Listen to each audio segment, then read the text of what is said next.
Absolutely, you're exactly right. What we have spent the past 6 months doing in the lead up to the official launch of the project, which is coming in September, is a really robust uh, impact and needs assessment and analysis of the nonprofit and advocacy groups working either in criminal justice reform, sentencing reform, drug policy, et cetera, and finding where we felt we could be most impactful and doing it while aligning, obviously, with Steve's original mission for this project.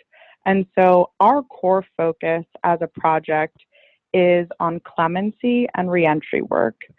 So that goes to both actually commuting someone's sentence who's currently incarcerated, actually getting them out of prison. It goes to resentencing and retrial efforts for those who are dealing with an unjust sentence or conviction. And then the final piece of that, of course, is that once someone is released from incarceration, the work does not stop at release. That's, in fact, really the first step with our work. If we don't give our clients, our constituents, the resources and the support to rebuild their lives post-release, we know what the outcome is going to be. The recidivism rates in this country are incredibly high, and that's because our government, our communities have not set up the infrastructure to support people when they are released from incarceration. And in fact, we simply set up barriers. And this is particularly true in the context of someone who uses cannabis, often, sometimes recreationally, but often medically.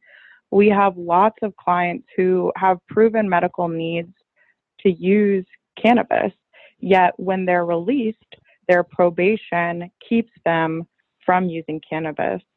And so that's just one example of the barriers we put in place to help people to rebuild their lives after being released. So through our reentry program, what we're doing is not only helping to give employment opportunities to those that have been affected by cannabis convictions, but we're also helping beyond employment to work to give them the support that they need that comes through access to mental health, restoration of voting rights, immigration support, if that's something our constituents need, but ensuring that our reentry program provides 360 support for our clients when they are leaving incarceration. And so what those programs hopefully are allowing us to do is to go to that need that you addressed, which is diversity in workforce development in the cannabis industry. We are currently not seeing a really well-represented workforce within cannabis. And so this program is really devoted to increasing the numbers not only of people of color within the industry, but of those people who have actually themselves experienced a conviction or incarceration because of cannabis use. So are you also going to state and local governments to implore them to allow convicted drug offenders to work in the industry? Because I know, for example, here in Arizona where I am, the medical marijuana law prohibits convicts from working in the industry. Absolutely. And right now, cannabis companies across the country are spending millions of dollars on lobbying efforts to support legalization. What our movement and this project is trying to do is to implore the industry and their lobbyists that whenever we're going to a state or local government and lobbying for legalization, that those lobbying efforts have to include not only provisions that will provide for retroactive release, such as expungement, such as pardon programs for people who have been incarcerated, but also to address this need for equity within the industry.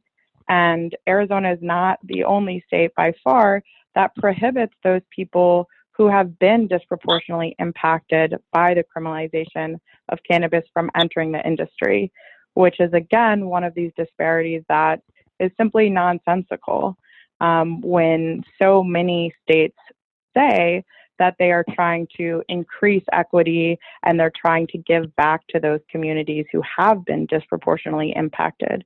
So that's absolutely something that we work with industry groups and lobbyists to ensure that when they're using those dollars to lobby for increased legalization, that those measures that will also address equity in the industry and restorative justice have to be an equal part of those efforts. And Steve, as an entrepreneur and someone who's had a great deal of success in this industry so far, do you find that your industry peers are amenable to opening their doors to people who have records or people of color to increase the diversity in the industry? Well, overall, I've been really heartened by the response that the Last Prisoner Project has received from the legal cannabis industry. Just about everybody that we have offered an opportunity to support us to has taken advantage of that opportunity. We haven't gotten to the stage of implementing a lot of our plans. We're really in the process of firming up our plans and getting them rolled out. So we don't really know how this thing is going to unfold. We're hearing great things from the legal cannabis industry right now, and we will just need to see over the course of time how well the good things that we're hearing from the industry are translated into action. Well, that's great to hear that, the industry seems to be on board with this. I've spoken with some other people who are also pushing diversity initiatives in the industry, and it seems that they're having some success bringing people on board who have been disadvantaged by the criminal justice system. So how do you suspect that the new Criminal Justice Act is going to impact the work that you're doing, Steve? Are you familiar with it? I'm not, but Sarah probably is. Sarah, how do you feel about the recent legislation that was passed to reform the criminal justice system? I mean, you're a former prosecutor, correct? I'm not. I'm a former attorney for a congressional agency, but I can speak to the First Step Act and, kind of the gaps. And while it's certainly a step in the right direction and does a lot for a lot of people who have been unjustly incarcerated, one of the groups that it really leaves out, oddly enough, is cannabis offenders.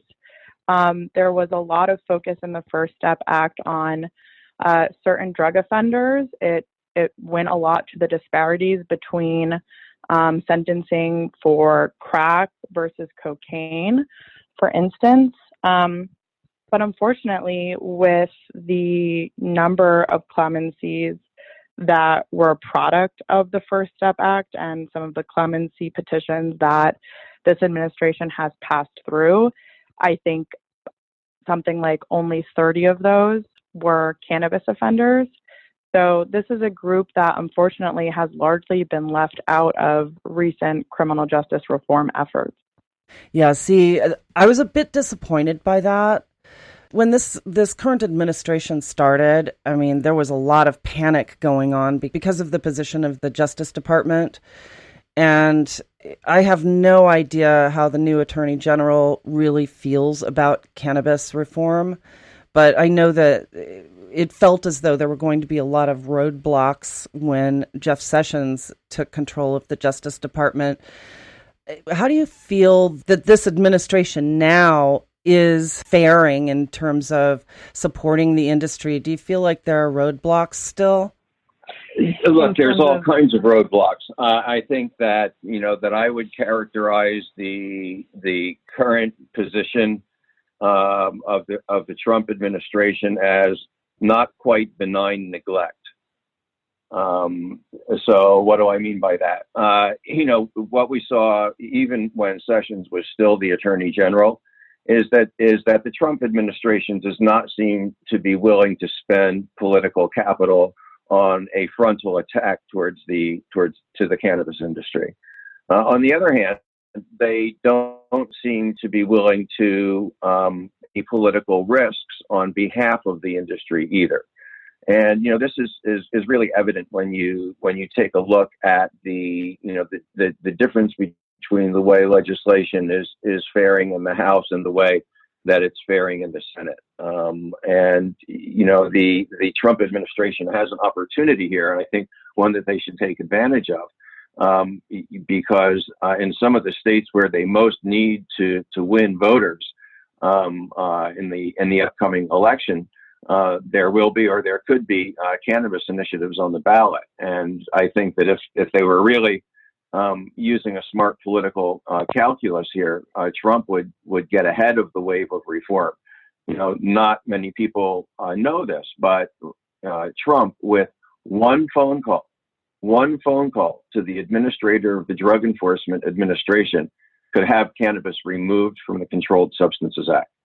The act authorizes the administrator of the DEA to take such actions, and the president is the boss of the DEA administrator. So, what I hope is going on in the Trump administration is that they are now seriously considering moving from this policy of not really supporting but not really opposing to one of active support. I think it would be the smart political thing for them to do. It's certainly the right thing to do.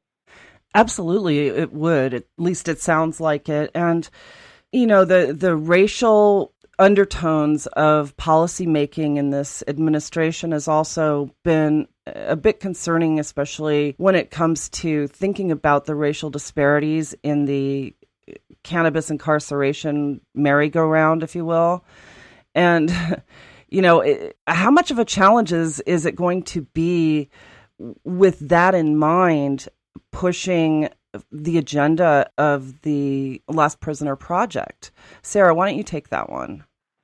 Yeah, so as I mentioned earlier, part of what we did before we started this project was to figure out where we could have the most impact. And there are currently several advocacy groups that work on the federal level in terms of lobbying. There's a lot of groups and a lot of attorneys who have worked to file petitions for clemency for those federal prisoners to the Trump administration. And so there wasn't quite as much of a need on the federal level. And as you articulated, it's not exactly a clean advocacy avenue to wade into. So what we are doing with the Last Prisoner Project and our clemency program is focusing on the state level, while of course continuing to support those groups who are lobbying and advocating at the federal level for federal cannabis prisoners. But what we're doing is working with the National Association of Criminal Defense Lawyers, NACDL, and working with them to implement a program based on a prior program that they worked on the state level in New York. And what that does is it works with state executive offices, governor's offices, to create a category of clemency for certain low-level cannabis offenders who are still incarcerated. And by working with those executive offices, what we can do is, rather than trying to process each petition on a case-by-case basis, we can work with those executive offices to advocate, again, for clemency for a category of offenders. So enabling us to process thousands of clemency petitions in those states that we determine are most viable, whose executives will be most amenable to that type of category of clemency.